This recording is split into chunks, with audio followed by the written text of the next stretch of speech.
Are you on Team Cut or Team Trace? Keep watching for some hints and tips and a well-kept secret and a nifty little trick at the end if you don't like tracing.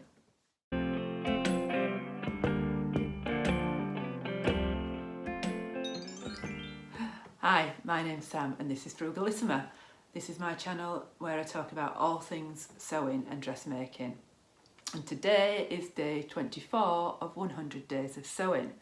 And today I'm going to talk about advantages and disadvantages of cutting into your patterns. And I've got a little trick at the end if you really don't like tracing. But first of all, I'd just like to say thank you to everyone who's subscribed so far. I'm nearly at 500 subscribers, so thank you very much to everyone who has. This 100 Days of Sewing series is me just sharing my enthusiasm and love of sewing, and it's good for if you've just started sewing, but also if you've got plenty of experience as well. I feel there's always something new to learn with sewing. Every day's a learning day. So I've got lots of hints and tips and some tricks and sew-alongs amongst my 100 days of sewing, and you'll see that I will refer back to some of them as well occasionally. And then on a Sunday I will be doing reviews and hauls and sewing plans and that sort of thing. So on to today's video. So this is a topic that usually divides the sewing community, whether you trace off a pattern or whether you cut straight into it. And much of it is personal preference, but there are some reasons why you would trace, and there's some good reasons why you can just cut straight into your pattern. So I'm just going to talk about that a little bit. And those reasons are quite closely related to whether you prefer a PDF or a printed pattern as well. A PDF pattern, you will generally see something online, download it, be able to print it at home, or you can send it over to a printer's, but obviously printing at home, you've just got that immediacy of having that pattern straight in front of you. And 9 times out of 10, for me personally, I'm just wanting to get stuck into sewing. Let me know down below whether you trace off a PDF pattern or whether you cut straight into it. 9 times out of 10 with a PDF pattern, I will cut straight into it. Nowadays you've got nested sizes, so you don't have to print off every single size that's available, so you can just print your size. If you know you're a 10 at the top and a 12 at the bottom, you can print both those sizes. So if I can get away with it, I will print those 2 sizes and do the grading actually on that PDF pattern and then cut straight into the fabric. I listened to the Love Sewing podcast, and they had a topic about sewing rebels, and they were talking about using your fabric cutting scissors to cut straight around your pattern and into the fabric. I personally don't do that. I don't want to blunt my scissors.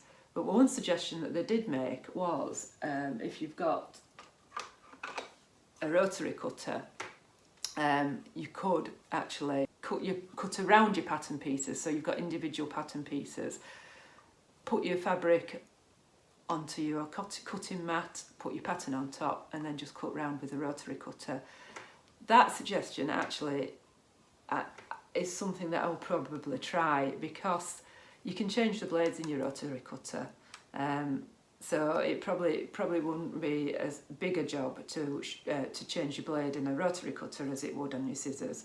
So that's just something that I haven't actually tried, but you know, you could do that. And the other thing about cutting straight into your pattern is obviously you've got the expediency. You know, you've got the pattern there, you can get straight onto sewing your project. You're also not using so many materials. You've already used materials printing off, and for printing off you just need the paper and the ink in the printer. But then if you're going to trace it as well, then you need extra materials to do that. So I mean, that is completely personal preference. And if you know your measurements and you've got a fairly loose fitting garment, such as the Ilford jacket that I made recently, where there's no bust darts, there's not a defined waist, it's not fitted in any way really. So long as you know you're there or thereabouts with the sizing, then I say go for it. It's what I do, and I've never regretted it. And of course with a PDF, if you do make a mistake, you can print it again. I must admit, I've never actually had to reprint a PDF again, but maybe you are in the midst of losing weight or pregnant or putting weight on, or you want to sew for somebody else, then obviously you want to preserve that pattern, and that's whether it's a PDF or whether it's a printed pattern or not. So before you actually cut into your pattern, you will need to be aware of your size and what size that you're cutting, so either for yourself or whoever, and make as many adjustments to the pattern before you actually cut into it as you possibly can. For me, I usually have to lower my bust dart. Generally, sometimes I have to lengthen my waist, and sometimes if I'm doing trousers I will have to put extra length in the legs as well. And I've done a video on that, and I will link it to the end about what adjustments you can make to a pattern before you cut your fabric, and also knowing your measurements. So I know that I'm 11 inches from my shoulder to my apex. So I check my pattern first before I do any cutting, and I know my apex should be there, so that this bust dart will need dropping ever so slightly. I'm not going to go into too much detail of how to do that today, but just know your measurements, know what adjustments that you need to do before you start cutting into fabric. It'll save a lot of tears later. And once you've done all that, then you can go on to either tracing or your cutting if you want to cut straight into your fabric. So why trace? Well, tracing preserves your pattern. So if you've got a vintage pattern or an expensive pattern, or you're wanting to make something for somebody else, then tracing off does preserve your pattern. Some of the printed patterns aren't on tissue paper, and they can be quite difficult if you're using pins to actually pin to your fabric. I actually use a cutting mat and rotary cutter, and I've never had a problem with that. So I've got the Melilo shirt here, that's something that I'm going to work on today, and this is printed on quite thick paper. If you were to pin that straight to your fabric, it is quite thick to pin straight to your fabric. What I do with these is I just cut round to the biggest size, and I put it on my fabric to see if it's there or thereabouts, and then I will trace it off.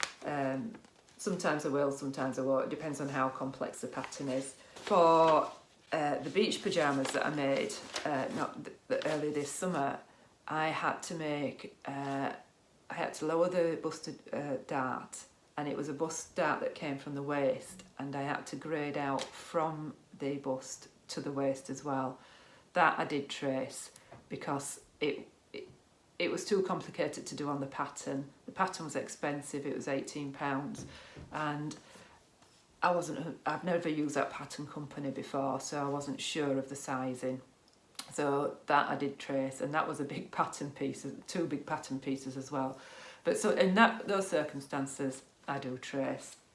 So preserving your pattern's your first one, and allowing you to make adjustments on the tissue paper rather than spoiling that particular pattern. So you can also use your patterns to, your tissue patterns anyway, to tissue fit. So these Palmer and Pletch ones, these McCall's Palmer and Pletch ones, these encourage you to cut out the individual pattern pieces around the biggest size, and you fit them to your body, and then you make adjustments from there. You can do that before you actually make a toile. I wouldn't recommend with something fitted like that not making a toile. I would always do the tissue fitting, see where I need to make adjustments, and then make a toile. And I still actually didn't trace that pattern off. I still did all the adjustments on the tissue paper, and that's simply because it was a free pattern with a magazine. A lot of the tissue paper patterns that I get, they were free with magazines, so they didn't cost me anything in the first place. So a lot of people don't actually like cutting into vintage patterns because they think they're valuable. Vintage patterns in general, in my experience, depending on how old they are, they come as a single size anyway. So you don't need to do either cut or trace with these. You can just draw around and you can use whatever is your weapon of choice. I've got these clover, I think they're called charcoal. They've got a little wheel on them. Just be careful with these that you don't drop them, because that little wheel is very, very delicate. I dropped that one and it's worse than useless now. But I've saved it because it's got the chalk in, and hopefully I can transfer the chalk to another one. Or you can use your tailor's chalk, or if it's a light coloured fabric, you can use the friction pens. These friction pens I've used these for years. They are erasable with heat, so you just need to be sure, just to make sure that if you put any like bust outs or any markings on, that you don't press your fabric after you've put the markings on, because they disappear. So let me know below what's your favourite pattern marking tool. So that's your tailor's chalk. Do you use chalk? Or I've used these little dried up slivers of soap. I find those quite useful in a push. What do you use? Do you use these charcoal pens? Do you recommend them? So those are what you can use if you're just going around the outline of a pattern piece straight onto your fabric. So here's a few tips for making your tracing out a little bit quicker if you don't want to cut into your pattern. One thing I do is I actually mark around the size that I want before I put it onto my tracing paper. Just find it a little bit easier to see through. Particularly, it's not too bad on that pattern, but when you've got a lot of patterns on top of each other and you've got a lot of sizes to contend with, I do that. And also what I sometimes do is I actually do the grading onto this printed sheet here. So you can see I've graded out from one size here down to another here.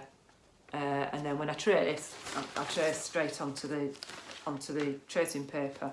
So I've got a little bit of a well-kept secret here, and when you get pattern books like this sustainable style here, inside you've got 5 sheets of pattern paper like this, which are big sheets and that you have to trace off. You can download these patterns online. All you have to do is put the code of the book in to the publisher's website, and you can download them. So if you really don't want to trace off, you can actually do that from the publisher's website. So that's just a little bit of a secret that not everybody knows. I know some of the Tilly and the Buttons books do that, and certainly this issue of the Great British Sewing Bee and one of the other ones definitely have done that.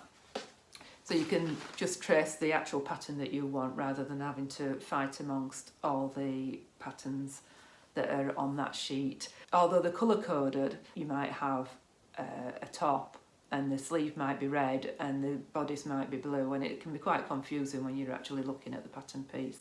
So that would make it a little bit easier. And another quick tip number 3, if you like, if you've got a lot of square or rectangular pieces, I don't trace those off neither. I just measure them off the pattern. This Rosa dress, which was a freebie in a magazine, those skirt panels, you can see them there, those square skirt panels and that tier there at the bottom, they're just big rectangles, and I just measure those off and cut straight into my fabric. The bodice piece I've traced off, and they're quite small pieces. But the big rectangles, anything that's rectangular, I just cut straight into my fabric. You don't have to actually physically trace over. You can use carbon paper. This is some Burda carbon paper, and it comes in all sorts of colours. I've got white and yellow here. So the yellow is useful for if you're doing white fabric. The white's obviously, and the yellow you can use on the darker fabrics. You place your fabric on your cutting surface upside down. You place your carbon paper on top of that, face down, facing your fabric, and then you put your pattern on top. Use one of these. So this is a clover one, and it's got 2 wheels. They're removable. So you just use the 1 wheel if you've already got seam allowances, and then you use the 2 wheels if it's like a Burda pattern, and you need to put a seam allowance in, so that can be adjustable to whether you want 3/8 of an inch or 5/8 of an inch, and they're handy little tools to have. And you just do that straight onto your fabric. I don't often use these. I've had these years. I don't often use them, but I think if you're not so keen on tracing and you don't want to cut and you want to preserve your fabric, that's one way of doing it. So if you're on a budget or if at a pinch you need to trace out something quite quickly, greaseproof paper is a good one. Baking paper, you just need to know that it's quite narrow. It's quite long, but it's quite narrow, so if you need to tape two pieces together, it is quite resistant to tape. Sometimes I end up having to put a staple in, and obviously you've got the danger of that snagging your fabric. My preferred tracing material is the dot and cross. You can get this anywhere online. I've bought this from William G on a big, I've got a 10-metre roll or something like that. I buy it in bulk. You can buy the Burda tracing paper, and the advantage of using this is that you can actually tissue fit with it as well. So you could trace off your pattern and then do the tissue fitting, and it's a lot easier to store as tracing paper. It folds up a lot easier, and I've got a little nifty trick with that at the end as well. I've used decorated dust sheets that you can buy from in the UK anyway, from the pound shops. They're an ideal substance to trace onto because you can actually sew it. So you can trace off your pattern piece that you want, and you can sew it up and can try it on as a toile. I'll insert a photograph that I use that for my Jessica blazer. I haven't got any to hand. It is plastic, so it's got some plastic in it, so it's probably not the best for the environment, but it is a handy little thing to use because you get two for £1 and you can usually get a whole garment out of that. Let me know below what's your material of choice for tracing onto. I prefer the dot and cross, but the tissue paper is by far the easiest to fold up and store. And cost-wise, obviously the baking paper it's probably the cheapest in that it's probably something that you already have. So onto my little sneaky trick. This is something that I do when I'm not sure about the size of a garment. So I will do it on a toile. I occasionally, and you'll see me in the video, do it on the good stuff, on the good material. But I thought I'd like to share it with you because I think it's something that people don't really know about. Or if you let me know if you already knew this one. I shared it during the sewing weekend on Instagram, and a lot of people said they'd never thought of doing it this way. So onto the video. There's a bit of a cheats way for tracing out your patterns if you don't want to cut into your patterns. I usually do this on a toile. I don't generally do it on the good fabric, and I usually do it on the toile because I am testing for size. So this is a man's Simplicity 1810, a man's shirt that I'm just tracing at the moment. I've already done the toile. I know that this shirt is going to fit the person I'm making it for. However, I don't want to cut into this pattern because I might want to make it for somebody else who's a different size, and it's not something I'm prepared to buy again. So I just take a Sharpie, and you can see where I've already gone around it previously, and I just draw straight onto the tracing paper all around.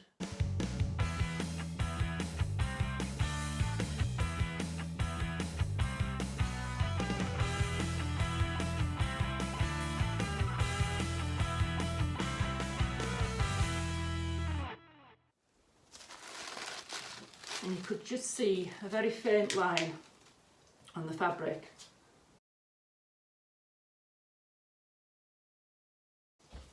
While the pattern's still on the fabric, you can put your markings on, if you like, or you can do that whilst you're cutting, or you can take your Sharpie and just mark in where each of those are, and then do them when you're cutting.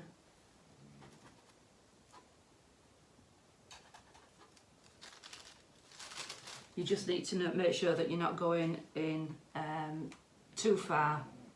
Your seam allowance on here is 5/8 of an inch, so you've got plenty of scope.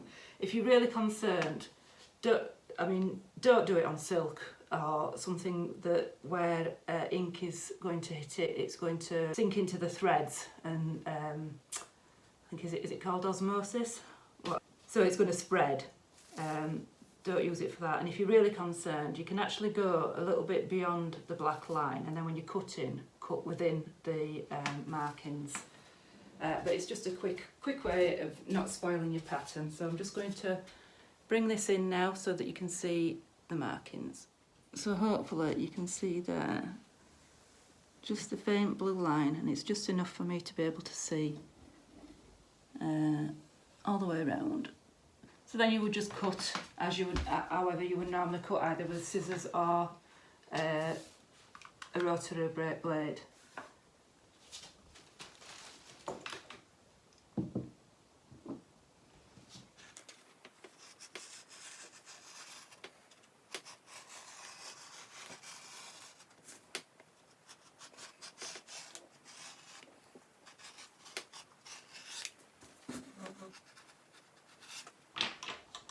And this is why I prefer a cutting mat and a rotary cutter, because you just get a much cleaner cut. When you're cutting with scissors, you're lifting your fabric, and you're then kind of moving your pattern around a little bit. But whichever way is your favourite, whatever equipment you've got, and then cut your notches while it's still there. And it's not an extra job to do, and you don't forget to do it, and you can actually see those as well. You can see that most of the ink is actually left on the fabric and not on the piece that I've just cut. Quick tip before you start cutting your pattern: give it a quick press on a cool setting. I've actually had this on and just switched it off, so it's cooling down. And just iron out your pattern pieces, make sure they're nice and flat and there's no creases in them, particularly these tissue ones. Just a little crease could alter it quite easily. And then when you're putting them away, same thing, instead of the usual fight to get them back in the pattern packet, you can fold them any which way you like.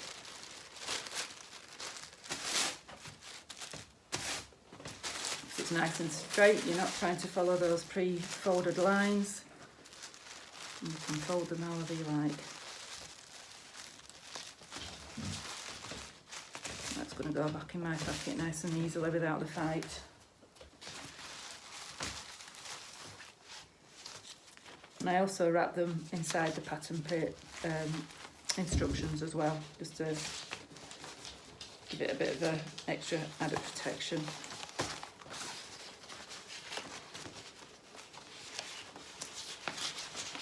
No more fighting, straight in. So I hope you found that useful.